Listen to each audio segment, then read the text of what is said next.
His quotes are already up. Yeah. They've already been on other. Yeah, quotes are fine, and there's like plenty of stuff when he's actually in the room when he comes back. It's like I'm fine with all that. Sure. stuff. But he broke my heart or whatever. That's already been on Yeah, audio. all that's fine. So Yep, we're going to be able to use that audio. I believe so. Because that was when he was left. That's when he left the room. It's all over. Yeah, we'll need to have a bigger discussion You got it. after this, but they literally just got off the phone. with Okay, him. so it's We going to be only have AP and until- Joe.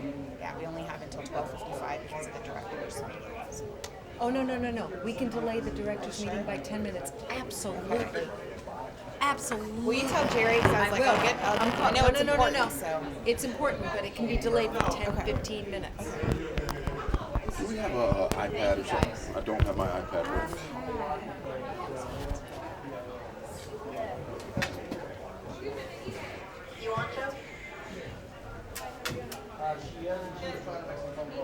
Jose?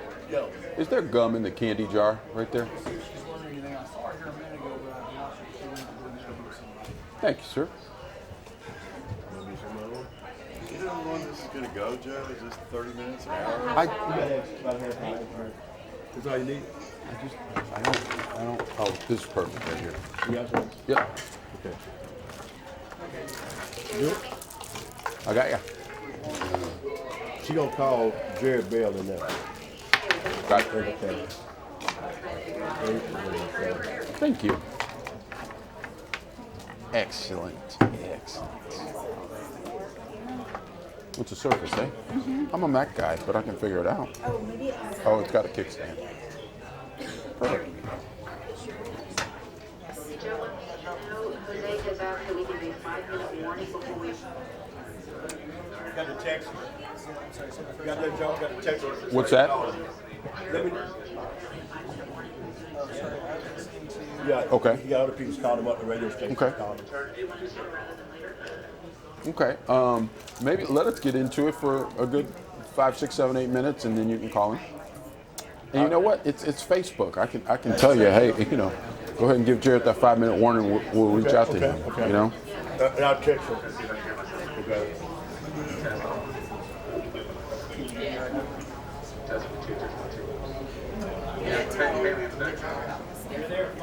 He just dropped like right this second.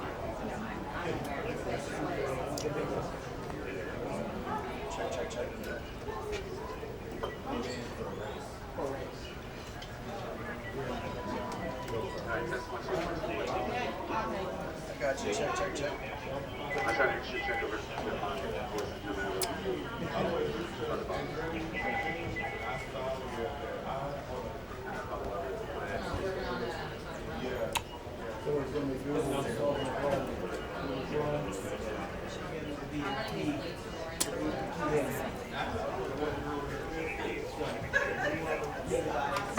Hey, Nick. Trying to sign in on the Surface here. Is there any trick to it? Oh, sign into what? You probably are gonna have to sign in with this. Ah, I got you.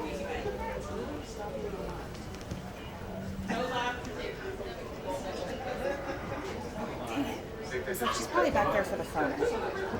Sorry. So we're not hard out 1 o'clock.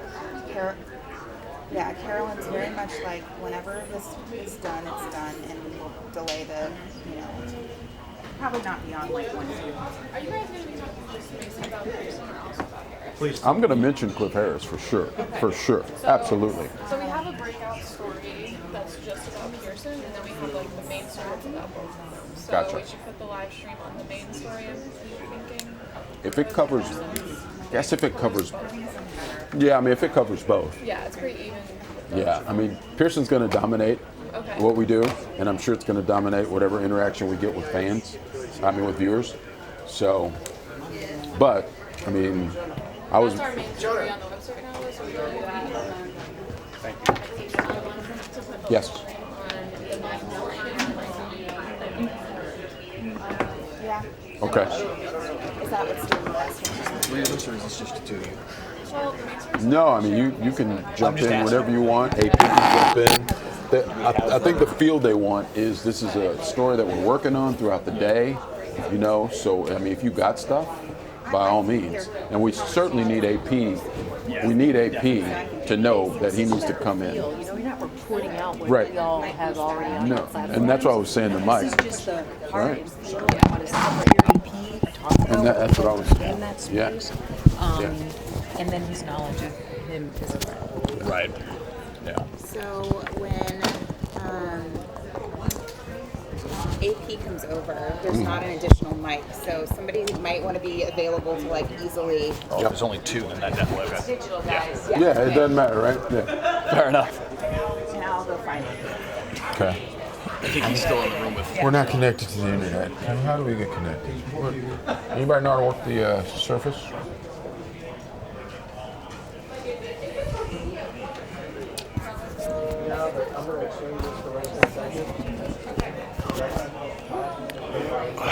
You dialed in there. What's that? 611. Oh, Do you have to my bad. share me? My bad. No, you good. I'm on 2%, so Uh-oh. I'm not prepared for this right now. I have a cord probably. All right, you got it? Yeah, Perfect. I got you. I got you. And then we really just need the IFB for when we had JB on. For So JB, maybe we yeah. should have him Thanks, sir. a little bit sooner. Is there a plug? No, can't plug in because we're using the dongle, Hoss. Oh. Can't plug in anyway. You're using the dongle. No. No. Nope. They'll just come in and they'll bring him in. Do we have him already queued up? What's that? Do we have him queued up already? He's just waiting for it. He needs a 5-minute warning and then we can call him. Okay. They were still waiting on tapes from minutes. All we have is Drew and Javad right now. No sound on tapes.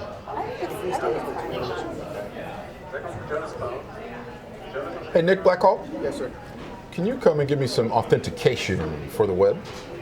It's your tech to log in.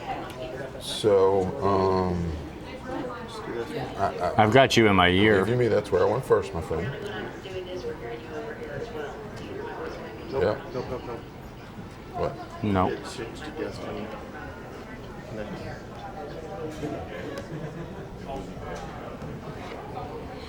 I actually tried to hit that connect. Here we go. Checking network requirements. So Let's that's see. your, Yep. that's gonna be your techno login. That's what I was just talking to Jennifer about. Yeah, this is gonna crap. Do we need? Why do I need IFB? So I We've can hear we've Jared. got Jared Bell coming in, yeah. So it might make sense. I have to talk to Sandra about the order that she wants to do everything. I'd love to get there. Absolutely. And phone her after AP. All right. All right, can I plug this in then in the meantime?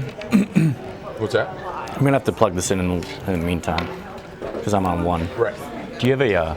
I can plug this in. That you can look Thank- like you're looking at something. That's a good fix right there. There it is. Strong. If it works. There we go.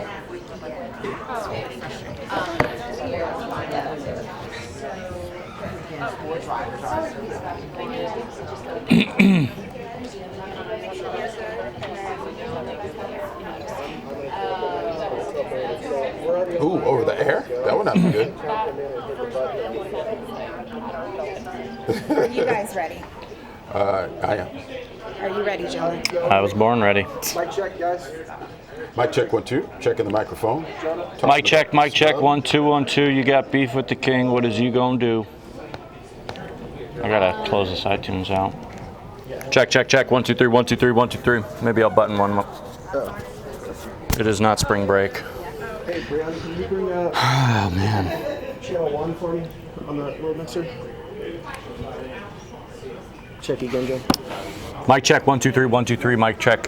When we do decide to get Jared on, I'll just use your cue, and then I will switch out my IFB into the charger there. I got you. But am I handing my mic off to you? However y'all want to do it. Y'all are both there, so it doesn't matter to me. I can hand mine off too. So you guys are just talking amongst yourselves, right? And then they want us to bring you in pretty early. About being there. Oh, okay. About being there, knowing Drew, the feelings, the whole 9 yards. I'm sorry, guys, one more time. Mic check, 1 2. Mic check, 1 2. Check Mic check, 1 check. 2. Check. 1 2 check, 3. check. 1 2 We're 3. talking about- Mic check. 1 2 3. Do you have me okay? No. Yes. Nothing is yet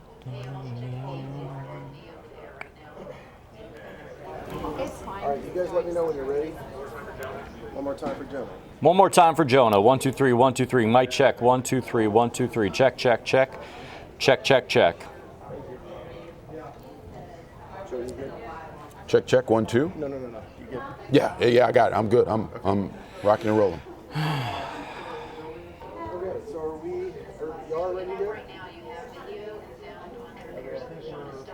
Pearson. We'll start with Pearson. I got you. And Jose, after with me, Okay, stand by. So if you go to that video of Drew, we can talk over it, and we can also throw to the soundbite. Is that what you're saying, Sandra? There's a video tape and a separate sound tape for Drew, and there's going to be a video tape and a separate sound tape. Got it.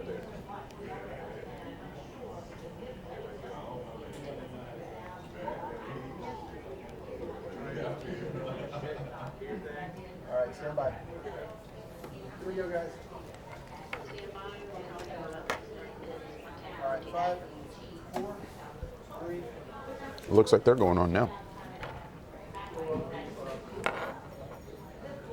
Hey, you guys, welcome. We are hopping on Facebook right now to talk about what has happened today in terms of the Pro Football Hall of Fame and the Dallas Cowboys. This should be, Jonah, an incredible day for Cowboys Nation and a couple of Cowboy legends, but that's not all that there is to it. We've got to talk about the problem that the Pro Football Hall of Fame has with Drew Pearson. So we're going to dive into all of it. Yeah. And I want to make sure that people understand we're not going to forget about Cliff Harris and the fact that he has become a member of the most elite football organization on the planet. It was supposed to be an extra exciting day. It was supposed to be Cliff and Drew getting in, and unfortunately that's not the case, at least not this year for Drew Pearson. So you were there, Jonah, at Drew Pearson's house today. How would you describe what you saw and what you felt and perhaps through your lens, what Drew felt? Yeah, I'll kind of take you through the timeline. So we showed up, our photographer Arnold Payne got there, I think around 5:30 in the morning. Because remember, all this was so early. The NFL Network broadcast, the announcement started at 6 a.m. So Drew's kitchen and living room packed full of friends and family, all anxious and excited. I think they had champagne on ice in hopes that, this would finally Kids, end. grandkids? Yeah, kids. The whole place was filled up, and there was just kind of like a buzz and energy, and you thought, all right, positive energy, this is good. So the show starts at 6 o'clock in the morning. I mean, it's 6 a.m., everybody's kind of dried, and we get into the first hour. They reveal 3 players. None of them Drew, none of them Cliff. We get into the second hour, none of them Drew, none of them Cliff. We get down to 2 players left. Cliff hears his name called a few miles away from where Drew lives, and then the final player wasn't Drew Pearson. And it was just this kind of, like the air went out of the room. Deflated, uncomfortable. It was tough to be there for 3 hours and just kind of watch gradually as that energy and that buzz evaporated. And not just with Drew, but everybody around him. I think there was a sense of frustration, being upset, maybe even a little embarrassed. I mean, to be surrounded by all those friends and family, you thought this was going to be the day after waiting 30 plus years to finally make the Hall of Fame, and for not. And so a lot of that emotion then spilled out with Drew, and he was very candid with us, and kind of explaining kind of where he was at mentally and emotionally after the announcement. The backdrop of this entire day and what this centennial class was supposed to be, I'd been hearing about, the possibility of this class going all the way back, Jonah, to, May of 2017. This was the week after Drew's famous draft day speech when he was in Philadelphia, right? So that week, not only did I do a story on what Drew did there in Philadelphia, but I took the next step and said, all right, Is there going to be some renewed sense of relevancy for Drew? And does this open the door for him to possibly get into the Hall of Fame, right? Does this give him an edge? And I was told then, that's when I found out about the centennial class. Because, there was nothing set in stone back then. But, the people and pro football writers who have been in this business for so long talked about, hey, we need to try and create something that can take care of this backlog. Because there are so many players who've been waiting 20 plus years to get in, and that's kind of the reason for the centennial is it created an avenue for 10 of them. That it's just kind of like a clearinghouse, right? I think that was the word we used a little bit earlier of, hey, we're gonna finally check off a bunch of these guys who deserve to get in for so long. And the fact that Drew wasn't on that 10 is like, is he ever going to get in? Well, the problem is, you felt like Drew Pearson and Cliff Harris were the poster guys for this entire endeavor. Teammates, all-decade team. All-decade team. All-decade. Sure. 1970s. So we didn't mention it. So here's the problem I have now with the Pro Football Hall of Fame. And I don't have a problem with all of the people who vote on this because, they're some of the foremost minds, some of the foremost football historians. They convened a special blue ribbon panel. They're humans and they make mistakes. To make this happen, right? And they know more about football than you and I will ever know, right? So the problem, though, is now you have Drew Pearson, who is the only first-team All-Decade member of first-team All-Decade player since 1960, basically the modern era of pro football. All of those first-teamers on all of those All-Decade teams, all of the first-teamers are in the Pro Football Hall of Fame except for one man, Drew Pearson. In that same time, when you look at the 18 All-Decade first-team receivers, and this goes all the way back through history, right? All of them. 18 of them. There are 17 in the Pro Football Hall of Fame now. There's 17, and the one is Drew Pearson. The math doesn't add up. So to me, the process doesn't add up. Right, and the players who are getting in over him, maybe they've won one extra Super Bowl, maybe they made one extra Pro Bowl. But if sometimes you just have to take a step back and kind of examine. If you make an all-decade team, that should punch your ticket to Canton. I don't really care about anything else. I mean, you think about the great players to ever play this game over the last 50 years, 60, 70 years. If you make an all-decade team, you belong in Canton. And in this case, maybe he still will. I'm holding out hope that, yes, maybe he didn't make this 10 this year, but maybe next year, maybe the year and following. we should clear up that misconception because I do think there's a misconception out there that Drew doesn't have a shot anymore. That's not true. Right. He can still get in through the Veterans Committee, but this was his best chance because there were so many slots available. Right. Now you go down, that pipeline becomes much smaller. There's next to no bandwidth now to try and get him through that pipeline and into the Hall of Fame.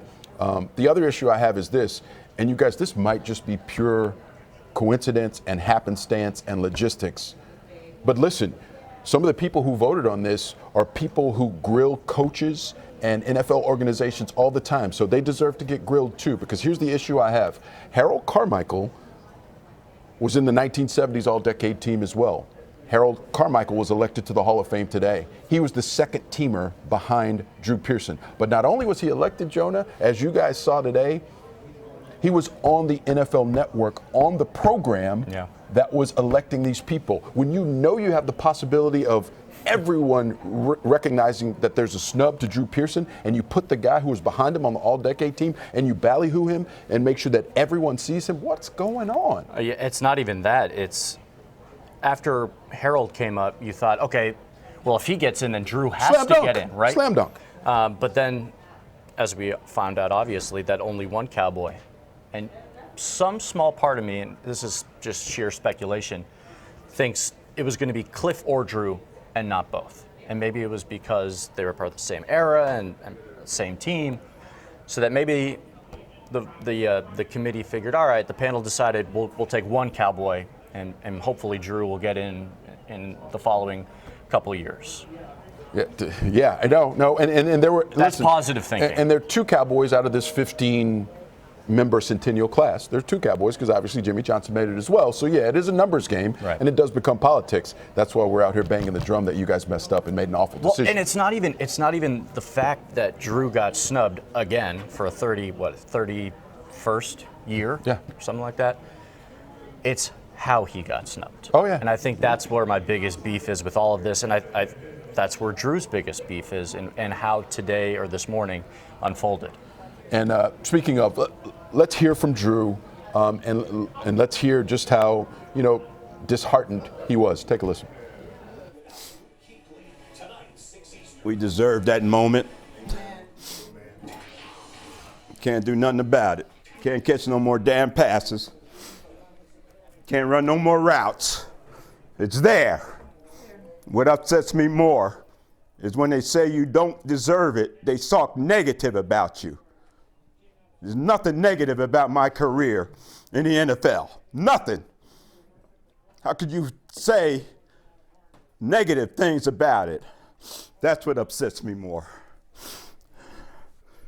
You put your hands in your fate in the hands of people, and you trust them to do it right.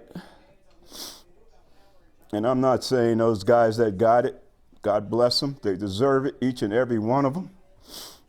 But man, it hurts. They broke my heart. They broke my heart. And they did it like this. They strung it out like this. I'm sorry. I played the game, did everything right, represented the Cowboys in every way possible. Never brought shame, nothing to the name of the Dallas Cowboys. Played in 7 championship games, captain. Take me out of the equation. See how many games they win. I know at least 4 they're going to lose. I said it happened now because it's God's time. God said, now's your time. And God has another plan for me.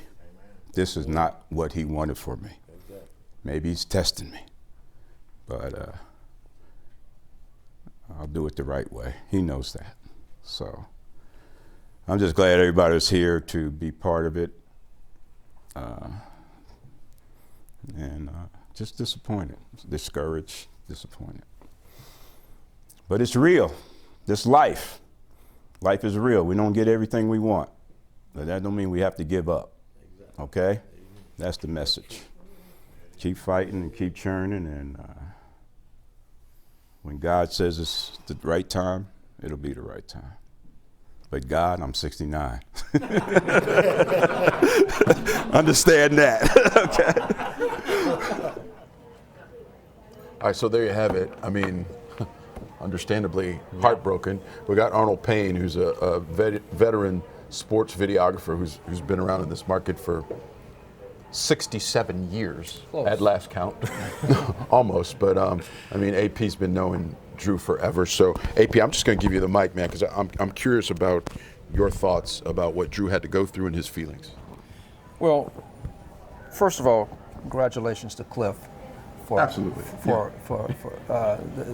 for making the Hall of Fame. That's wonderful news, and I want to congratulate him as well because he's also a friend. But Drew and I go back a little ways, and I arrived at Drew's house this morning, like Jonah said, around 5:30, and I was one of the first ones there as far as the media type arriving, and like you always are. Like I pretty much always am.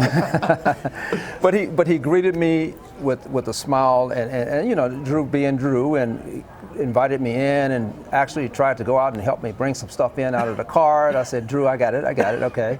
But he and his wife were just so cordial, and they laid out they had a nice little spread, and you know, everything. He had the champagne there, and I know Drew, it meant so much to him because I could just see it in his eyes. I could just hear the dialogue that he was having. He had his grandkids there and his kids, and there was one special moment early in the process that Drew asked I think it was his granddaughter, to come over, and she was sitting there with him, and he took a moment to just say, you know, the Hall of Fame is really something really special. This is something that's a pretty elite group, and Grandpa may get a chance to get in, and maybe one day, if you have children, and even when you get older, you could go to Canton, Ohio, and have something to really be proud of, that Grandpa is here and his legacy is going to live for a long time. And man, what a moment that was, you know? Yeah. It was a moment. Today was, my goodness, I mean, we ran from quite an array of emotions. By the time it was over, I felt like I was on the cuffs of being put into the Hall of Fame, because I was totally exhausted, man. It was a very, very emotional day. How raw was it? It was perhaps one of the most raw assignments that I have ever been on, to be honest with you. Drew is very authentic and very real person. He doesn't put on fronts to, you know, Drew, what you see is what you get. What you see is what you get. And I appreciate that about Drew and his family and friends and members of the media as well. And he took it hard. He took it hard, and there is no question the man was expecting to be named as a member of the Hall of Fame class. And it hit him like a ton of bricks, and the emotions were high, and he was very emotional about it, and he just got caught up in that, and understandably so. It was total silence in the room. Yeah. I mean, you could have heard a pin drop, because I mean, and earlier in the day, I mean, everybody's laughing, everybody's playing, the kids are doing their thing, but once Drew realized, once the commissioner was announced, I think it was a foregone conclusion that that's probably the last one going in, and Drew just kind of rested his head on the table, and he said, "That's it. I'm not getting in," and he just had to excuse himself from the room for a while, and as Drew is the man that he is, he came back, and his message I thought was pretty strong. Actually, a really strong message, because he told his grandkids, look, this is a learning lesson. Let's use this as a means of maybe this just wasn't my time. You know, maybe there's a bigger plan in store, and maybe there's a great lesson here for the grandkids to know that life doesn't always go as planned as we think it's going to go, and don't hold your head up high. And that was a moment that I thought was really special. Jonah, I thought he was.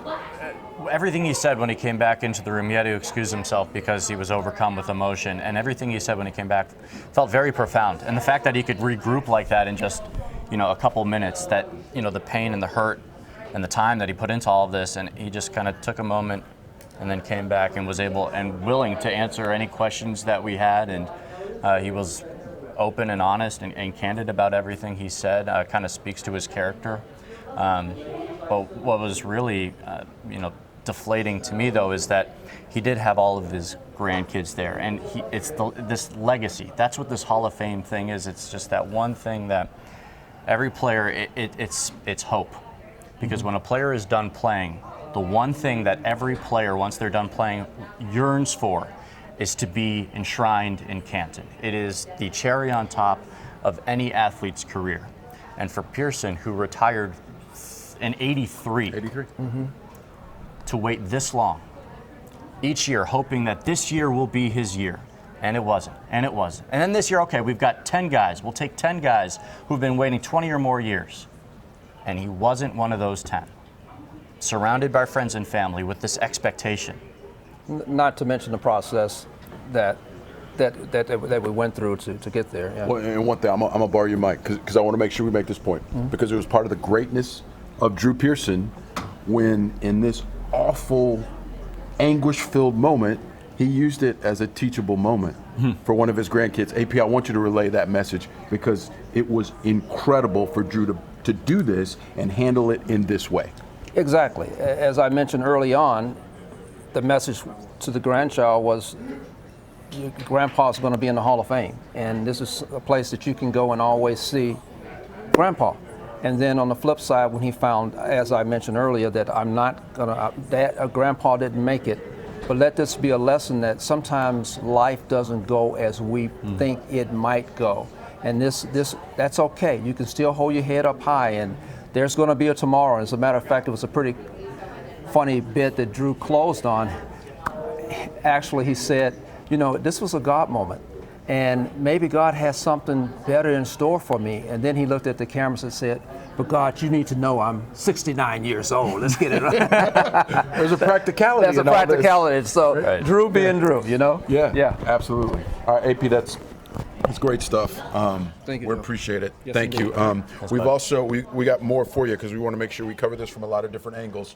We're going to welcome in Jarrett Bell, who's the NFL writer for the USA Today, and Jarrett has also worked with the Dallas Cowboys organization. He's very familiar with this market, with this team. He's been covering football for a long time. Jarrett, are you there? Can you hear me? I don't know if Jarrett can hear me, but we can't hear Jarrett, unfortunately. Jarrett, are you there? Yeah. We're hearing program, you guys. We're hearing program. We're not hearing Jarrett. All right, Jared, you there? All right, good. I got you now. All right. Awesome. All right. Thanks for you guys in the booth there. Great job getting Jared up for us. We appreciate it. Jared, thanks for being on, man. I just want your reaction to Drew not getting in the Hall of Fame. And just so folks at home know, Jarrett was part of that blue ribbon panel that made the decision on this centennial class and getting these 15 new members in. So, Jared, what was your reaction? Shocked, stunned, saddened. All of the above. And as you mentioned, I was in the room and obviously contributed to the conversation about Drew as well as the other finalists.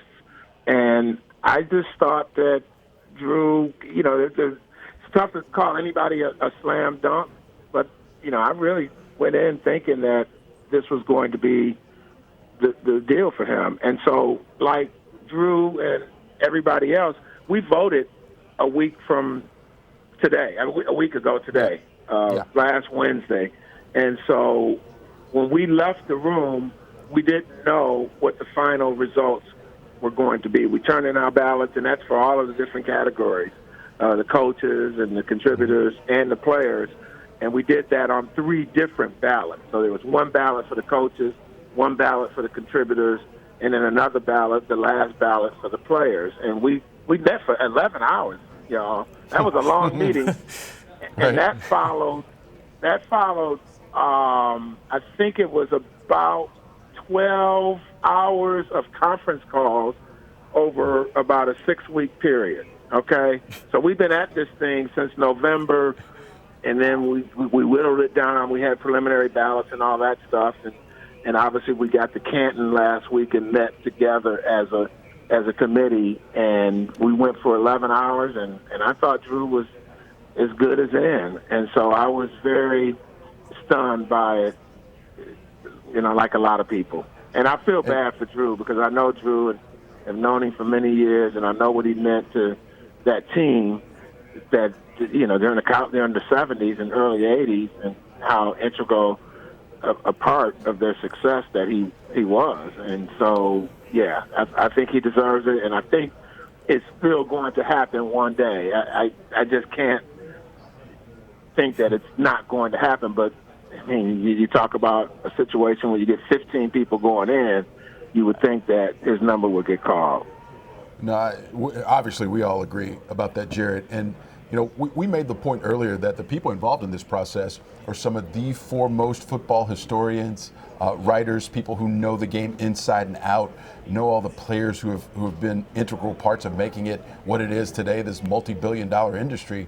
But I do think we need to lean on your expertise here a little bit and see if you can help us understand how it couldn't have happened for Drew. I get that it was stunning and I get the reaction, but you know, you've been doing this for a long time, being involved with the Hall of Fame. Any reason how it could happen? Yeah, I mean, I've been in that room, you know, when I'm talking about the normal, the standard selection committee, and this was a lot like that, and just in terms of the structure and the balloting and all of that. And I leave the room every year ticked off because somebody doesn't get in.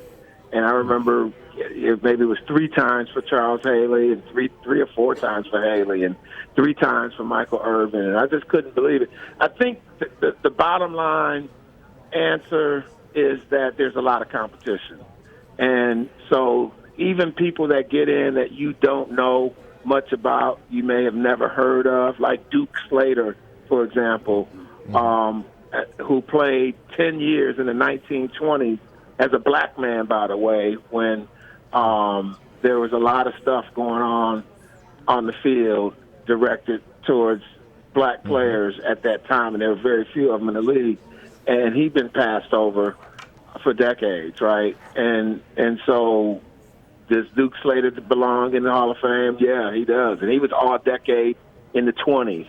So, Drew being all-decade for the 70s and the only all-decade receiver not in, that kind of speaks to his comparative stature. And I thought Drew, being a part of so many Super Bowl teams, you compare him to, say, Harold Carmichael, and it's tough to compare just a receiver to a receiver because you're trying to compare him to everybody in the field, regardless of position. So how did it happen? Yeah, some of these other guys have, their merits as well. But I also always wonder if there's a little bias, and I think everybody has inherent bias, even if you don't want to have bias. Maybe you're partial to, say, Cliff Branch, who also didn't get in. And I've heard from Raiders people, Tom Flores, the first Hispanic coach to win a Super Bowl for the Raiders, didn't get in. Well, Jimmy Johnson got in. And so, people have their perspectives, and they have appreciation for certain people, maybe because they're more familiar with them. But all that said, I think that's kind of what happens here, is that, there's a lot of competition. But even with that, Kareem rises to the top, right? And so I thought Drew should have been in. And that's not coming from a guy who only, covered the Cowboys. I mean, I've covered this whole league. Roger Craig was another one who was a finalist who didn't get in. He was part of those 49ers teams in the 80s that won Super Bowls. And I thought he had a good shot of getting in. But I think one of the things that did happen in this process is that we learned a lot about some of these guys who we didn't see play, like a Max Speedy from the Cleveland Browns of the 40s. You learn about a guy like him. I mentioned Duke Slater, Bobby Dillon, the safety who got in from the Green Bay Packers. And that's one of the toughest things, is that, you're voting on guys that you haven't seen them. Now, there's other people who were on the committee who did see some of these guys, like Gil Brandt, for example, who, has a memory, but Gil Brandt still didn't see Duke Slater in the 20s, right? And so, that's always an added complexity to this when you're comparing guys from different eras. And I think throughout this whole process, there was a lot of conversation about, hey, let's make this a centennial class and try to catch up with some guys who got overlooked over time. So maybe that thinking in the minds of some people may have cost Drew Pearson and Roger Craig and Cliff Branch and some others a spot this time around. Jared, Jonah Javad here. Question for you regarding Cliff Harris. Want to get your reaction to him joining the Hall of Fame, and perhaps any impact that may have had on Drew not getting in. That's a great question, because you wonder whether or not, when you've got 2 teammates in there, if one is going to cancel out another. And that's what you're asking, basically. And, you talk to people in Pittsburgh, and they will tell you that Donnie Shell wasn't in the Hall of Fame because there are already 9 Steelers in from those 4 Super Bowl teams, right? So I think it does play a role sometimes. But when you start talking about 10 Steelers now with Donnie Shell, and you talk about Cliff Harris, I mean, the Steelers and the Cowboys played in a lot of Super Bowls, right? And so that gets you to that level where people appreciate your game.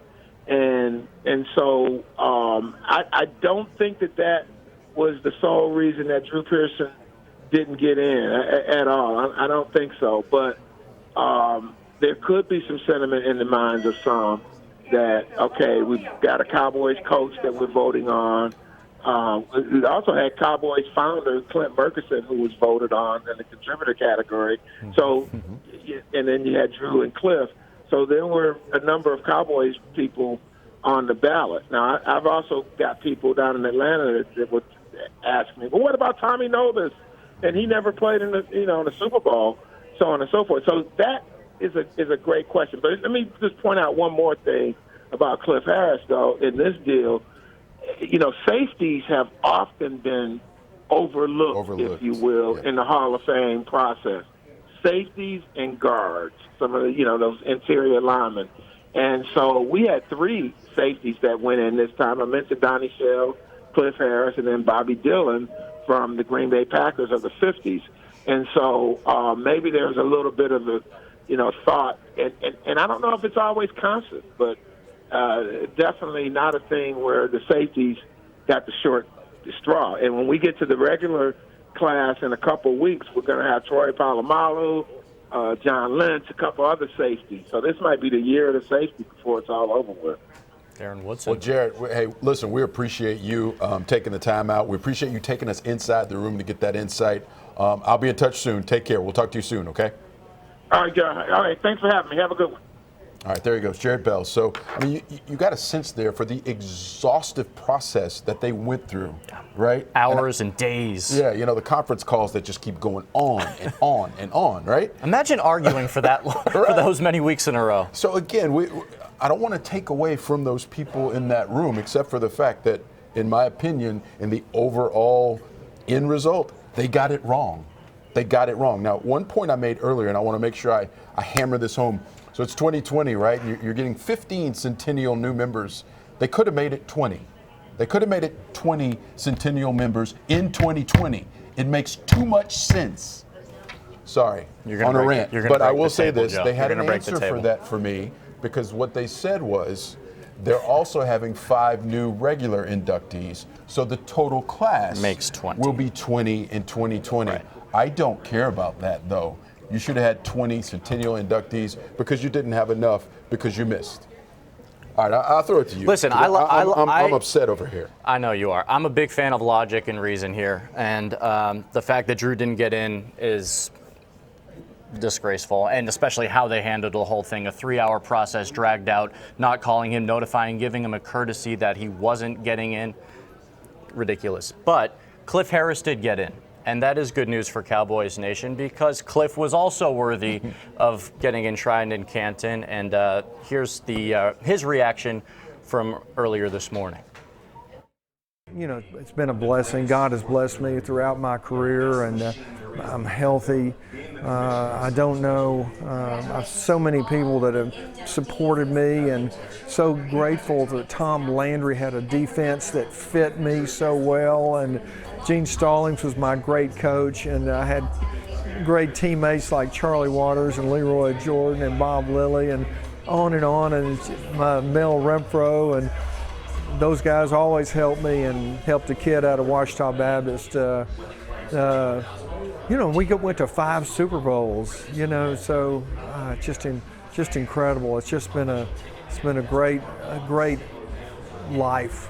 And I'm so thankful for the NFL Hall of Fame. It's such an honor to be in with guys that I've looked up to for such a long time. Captain Crash. I mean, he was a great player. He still looks like he could lower the shoulder on Sundays, Joe. Great player. But, like a lot of these guys who go into the Hall of Fame, in fact, the overwhelming majority, if not all of them, I mean, I know for a fact Cliff Harris is a much better man than he ever was football player. So congrats, Cliff. This day should be more about you. I apologize that the Hall of Fame messed up, and this day isn't more about you. Well said. No, I totally agree with that. I'm glad that AP, who was just on speaking with us, made a mention of that, because so oftentimes with decisions like these that come down from the hall, we focus on who got snubbed, who didn't get in.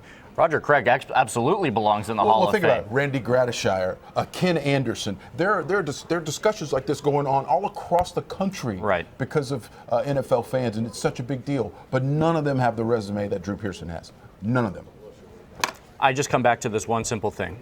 All decades team, 1970s. Every single one is in the Hall of Fame, except Drew Pearson. That's all. That's the only argument you need when you step into that blue ribbon panel room.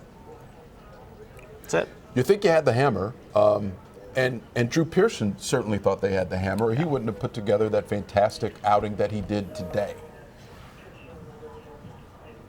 I don't get it. And that makes me mad too. What does not make me mad, all the folks, we appreciate you guys hopping on with us. So Pat Munoz, Rhonda Russell, Dexter Christian, Lisa Bourne, all you guys who hopped on Facebook, we appreciate it. And the overwhelming sentiment is in agreement that, the Pro Football Hall of Fame messed up. And we're going to continue to cover this. We'll be talking to more people who were in the room. Later today, we'll talk to the person who gave the talk to try and get Drew in. We'll have that person. So we'll continue to cover this. It's not going to be over. We're going to find a way to get Drew Pearson in the Hall of Fame. If not now, sooner than later. It's going to happen. Well, and we'll also share opinion about how this whole process unfolded today, because the Pro Football Hall of Fame, which usually does a tremendous job with how it reveals who's getting inducted, dropped the ball this year, at least with these centennial inductees. All right, I'm going to go in my office and continue to be mad all day, but I'm going to be on TV. I'm going to be on TV as well. Don't break the table, baby. We'll have it covered all day. Y'all have a great day. Thanks for hopping on with us. Bye.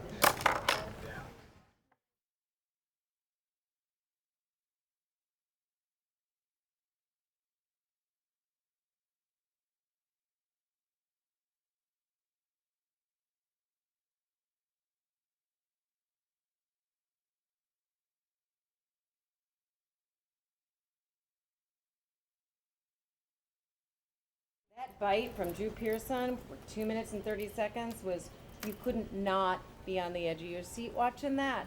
So I think that the variety